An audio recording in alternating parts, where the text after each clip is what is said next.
Let's get one thing straight here. I, Alyssa Illymation, made the varsity swim team in my sophomore year of high school. Not because I was the best swimmer, not because I was a good swimmer either, but because my school was so small that if you expressed any interest in swim team, you'd make varsity no matter what.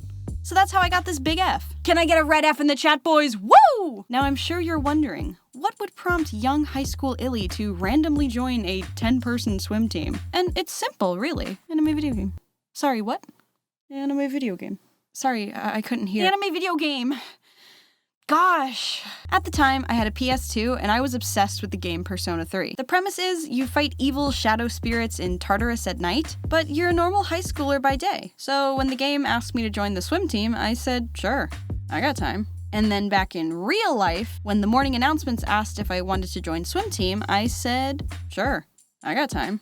So one fall afternoon, I showed up to room 767, or something, and met Coach Jackson. But I didn't really know any of the other people there, so I was tempted to just go home and play Persona. Thankfully, the first day was just a meeting, and since Miss Jackson was also the freshman English teacher, she had a PowerPoint to teach us some super helpful swim vocab.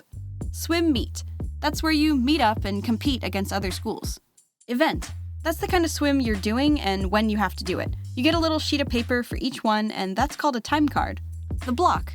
It's those step stool looking thingies that people jump off of in the beginning. Heat. Okay, so basically there's a bunch of kids and only like 6 lanes, so we gotta take turns. When the final bell ended school, we'd all meet in Miss Jackson's classroom where we'd do homework and wait an hour or so for all the buses to finish dropping everyone off. Then we'd take a 30-minute ride out to a pool in the middle of nowhere. Literally, it was like in the middle of a big field, and swim practice would run for an hour or so. Then we'd shower, ride another 30 minutes back to school, and we'd need a ride home around 7. And you do this 4 out of 5 days because Tuesday is dry land day. And that's where you run sprints and miles and do weightlifting and stuff. But as someone who could never finish the mile in middle school, I skipped dry land day. A lot. My head hurts. I had Mac sticks for lunch. Dryland Tuesdays. That was this Tuesday? But I wasn't the only one. I remember Miss Jackson being very disappointed in us for skipping practice, and her explaining over and over, a strong runner is a strong swimmer. You must have high endurance, good form, and learn to pace yourself with controlled breathing. So following that logic, I recruited some of my band and theater friends to do swim too. It was kind of the same skill set going on. But hey, that's just a theory. A swim theory. Take it from me. I had none of these skills. I did theater, but I wasn't spectacular. I struggled to lift cat litter, and I still do. And I have asthma. That's like the opposite of controlled breathing. So I don't know why I thought I'd be any good at swim. Persona 3 made it look so easy. So when we got to that pool out in the middle of nowhere and everyone's diving and kicking and flipping, they were all just so majestic. And there I was, forgetting to not breathe when I went underwater. So while the big kids did laps and stuff, my coach gave extra attention to us newbies. She taught us freestyle. That's the basic, swim. And even though it looks really simple, looks can be deceiving. You want your hands to dip perfectly perpendicular into the water and glide smoothly forward to reduce drag. And then you want to stretch your entire body straight as a line to reduce drag. Then you gotta scoop the water under you like a human windmill to propel yourself forward. And on every 3rd or 4th reach, maybe more if you're really good, that's when you suck in as much air as possible. And those pictures always turn out really scary. Like, man, I didn't know a face could look like that. And you should really wear this little swim cap thingy to hold in all your hair, as well as a swimsuit that's 2 sizes too small on purpose. And it is recommended that you shave just a little extra to reduce drag. I'm dead serious about that last one, though my team and I weren't that serious. But you know who was? North Carolina School of Science and Math. Our biggest rivals. Not only was their mascot literally a unicorn, not only did their 50-person team work 3.14159 into their chants, not only did the majority, if not every single boy on that team rock a Speedo as a power move, but I also heard a rumor they had their prom at the Dinosaur Museum. Like, how cool is that? So yeah, I don't know. I think they're neat. They were simply the best of the best, the cream of the crop, and we could never beat them. I mean, we had some awesome swimmers, but our team was tiny. And I don't need to go to NCSSM to know that just don't add up. This outnumbering normally wouldn't be normal or fair, but hey, middle of nowhere school district problems, alright? But on the bright side, swim is also an independent sport. Every event you do, you get your time card back and keep track of your personal records. And it's an awesome feeling to shave off a good chunk of time. And that's how they dictate which heat you're in. Me and all the noobs started on 50-meter sprints because that's the shortest possible distance you can swim. We'd also be placed on 200-meter relay races, and we'd do the same 50-meter thing, but as a team of 4. And after we were cool with all that, then we'd be bumped up to do longer events, or even different strokes if we were interested. The thing is, though, in my first year, I don't remember getting bumped up to 500s or breaststroke or even 100s if I'm being honest, because I could barely finish a 50. My dives were painful belly flops, my form was awful, I didn't know how to flip turn without choking on water, and by the time I was turning back to finish the race, everyone was done, and I was so exhausted, and I felt so defeated, I'd literally dog paddle to the end. And everyone would cheer and encourage me, even the other schools, and although I understood they were being nice, people had to help me out of the pool sometimes. It was so embarrassing, and I'd cry a lot. I'd try so hard at practice, and I'd try so hard at the next meet, but it was the same thing over and over for my entire first season.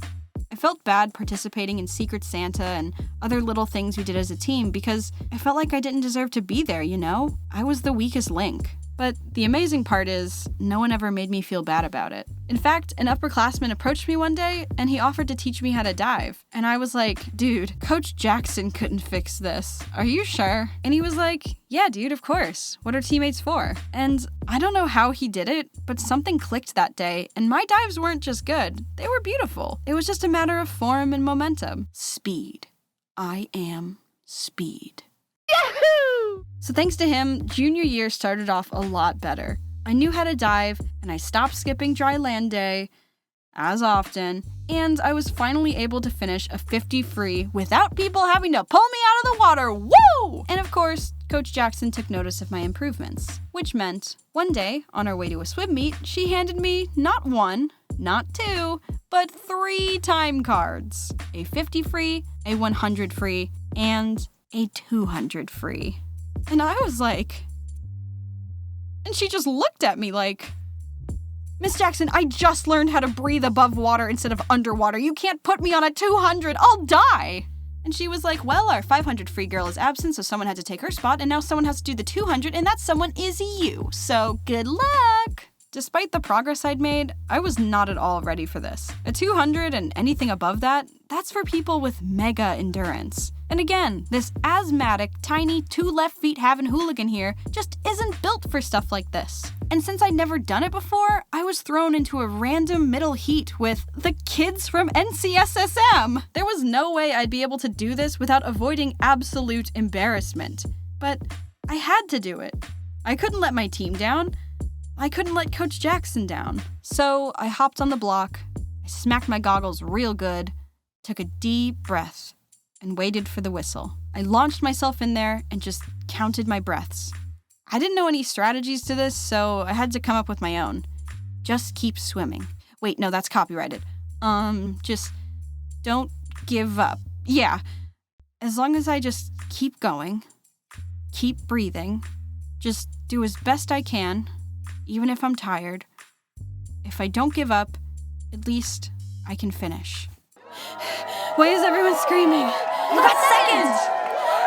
What? You got second! And I just stood there, just huffing and puffing like, hold on, I got second? Me? And sure enough, they wrote it on my time card, second place. Sadly, my family and I couldn't find all my time cards since this happened so long ago, but we did manage to find this. A plaque given to me for being the most improved swimmer for that year.